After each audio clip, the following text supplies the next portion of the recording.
Assalamualaikum warahmatullahi wabarakatuh. Halo anak-anak, gimana kabar hari ini? Mudah-mudahan selalu sehat sehingga kita semangat belajarnya. Pada kesempatan kali ini kita akan belajar sejarah kebudayaan Islam. Oke? Yuk kita awali dengan membaca basmalah bersama-sama. Bismillahirrahmanirrahim. Pada kesempatan kali ini kita akan belajar tentang peristiwa Isra Mi'raj Nabi Muhammad SAW.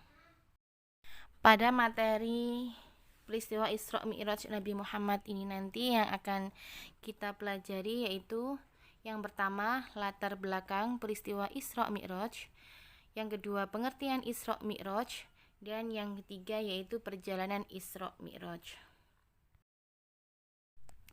Latar belakang peristiwa Isra Mi'raj. Peristiwa Isra Mi'raj dilatar belakangi oleh semakin meningkatnya hambatan dan gangguan yang dialami Nabi Muhammad SAW dalam mendakwahkan agama Islam di kota Mekah. Kaum kafir Quraisy bertambah ancamannya kepada Rasulullah ketika istri dan paman beliau Khadijah dan Abu Thalib meninggal dunia. Untuk tahun wafatnya Khadijah dan Abu Thalib itu disebut dengan Amul Huzn, yang artinya tahun kesedihan. Kaum kafir Quraisy berpikir bahwa dengan wafatnya dua orang yang dicintai itu, maka tidak ada lagi perlindungan dan pembelaan terhadap Nabi Muhammad SAW dalam menyebarkan agama Islam.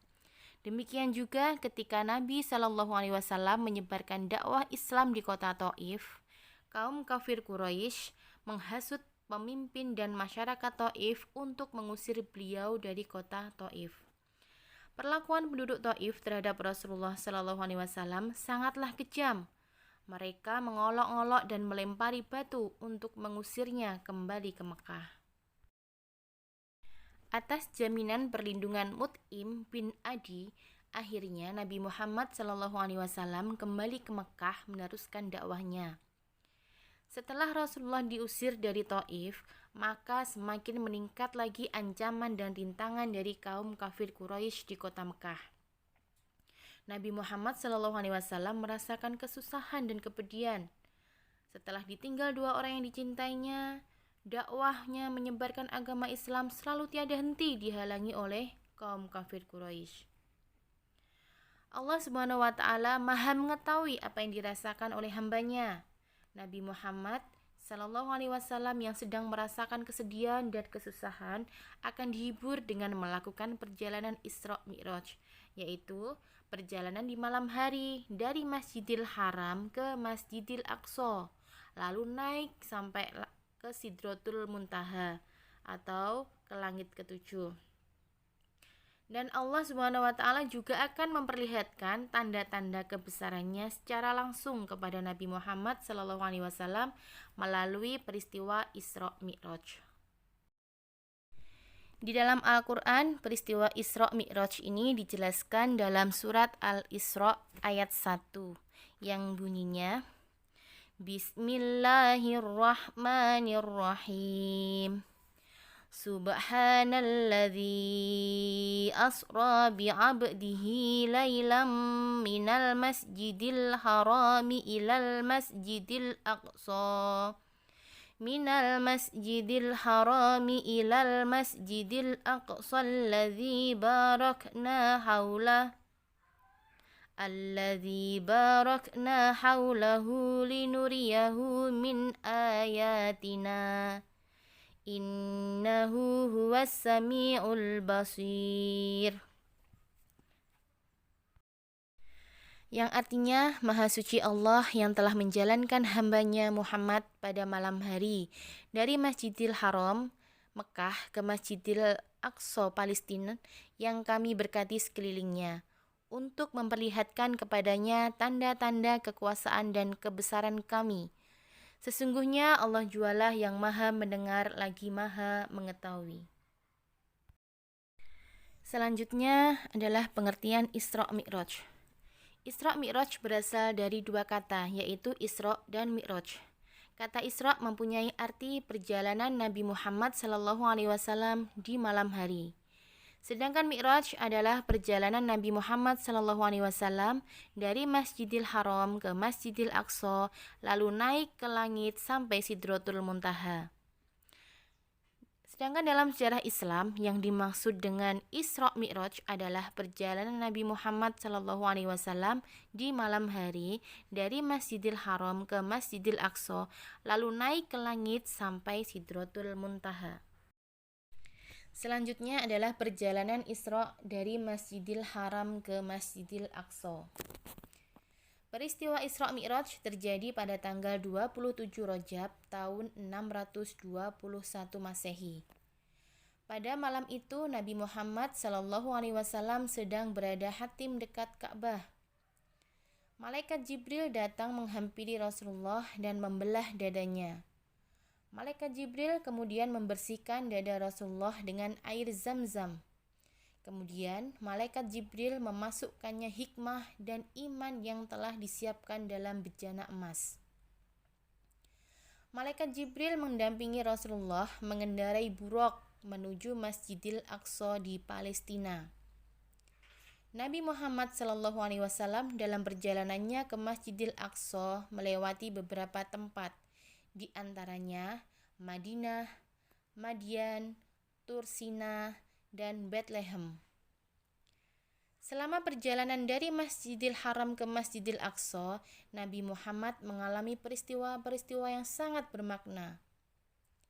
Setelah sampai di Masjidil Aqsa, Nabi Muhammad SAW sholat 2 rakaat. Ini adalah gambaran perjalanan Isra Mi'raj Nabi Muhammad SAW mulai dari Masjidil Haram ke Masjidil Aqsa hingga ke Sidratul Muntaha. Dan berikut ini adalah skema perjalanan Mi'raj dari Masjidil Aqsa ke langit ke-7 dan Sidratul Muntaha. Perjalanan Mi'raj Nabi Muhammad SAW dimulai dari Masjidil Aqsa naik ke langit dunia. Di langit yang pertama, Nabi Muhammad dan Malaikat Jibril bertemu dengan Nabi Adam alaihissalam, yang di sebelah kanan dan kirinya ada hitam-hitam. Apabila Nabi Adam melihat di sebelah kanan, tertawalah beliau, dan apabila melihat di sebelah kirinya, menangislah beliau. Hitam-hitam yang di sebelah kanan adalah anak cucu Nabi Adam alaihissalam yang ahli surga, sedangkan yang sebelah kiri adalah ahli neraka. Di langit kedua, Nabi Muhammad SAW dan Malaikat Jibril bertemu dengan Nabi Yahya dan Nabi Isa alaihissalam. Setelah memberi salam kepada beliau berdua, Nabi Muhammad melanjutkan perjalanan ke langit ketiga. Dan di langit ketiga, Nabi Muhammad bertemu dengan Nabi Yusuf alaihissalam dan berturut-turut naik ke langit keempat dan bertemu dengan Nabi Idris alaihissalam. Di langit kelima bertemu dengan Nabi Harun alaihissalam, dan di langit keenam bertemu dengan Nabi Musa alaihissalam, dan di langit ketujuh bertemu dengan Nabi Ibrahim alaihissalam. Di langit ketujuh, Nabi Muhammad SAW dan Malaikat Jibril naik ke Sidratul Muntaha yang di dalamnya terdapat 4 sungai. 2 sungai ada di dalam dan 2 sungai ada di luar. Menurut keterangan Malaikat Jibril, 2 sungai yang ada di dalam itu 2 sungai yang ada di surga, dan 2 sungai yang mengalir keluar itu adalah sungai Nil dan Eufrat. Di Sidratul Muntaha, Nabi Muhammad bertemu dengan Allah Subhanahu wa Ta'ala tanpa didampingi Malaikat Jibril. Dalam pertemuan inilah Allah memerintahkan umat Nabi Muhammad SAW untuk melaksanakan sholat 50 kali sehari semalam. Rasulullah SAW kemudian turun sampai langit ke-6 bertemu dengan Nabi Musa alaihissalam.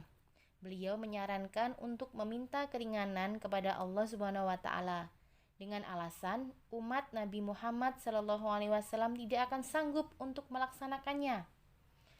Nabi Muhammad pun akhirnya meminta keringanan kepada Allah dan ternyata dikabulkan.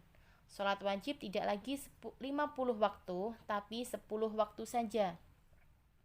Nabi Muhammad SAW segera bergegas Namun, Nabi Musa alaihissalam tetap tidak yakin umat Nabi Muhammad mampu melakukan sholat 10 waktu. Sampai akhirnya Nabi Muhammad menghadap Allah lagi dan memohon keringanan. Dan jatuhlah keputusan terakhir bahwa umat Islam diwajibkan melaksanakan sholat 5 waktu saja dalam sehari semalam.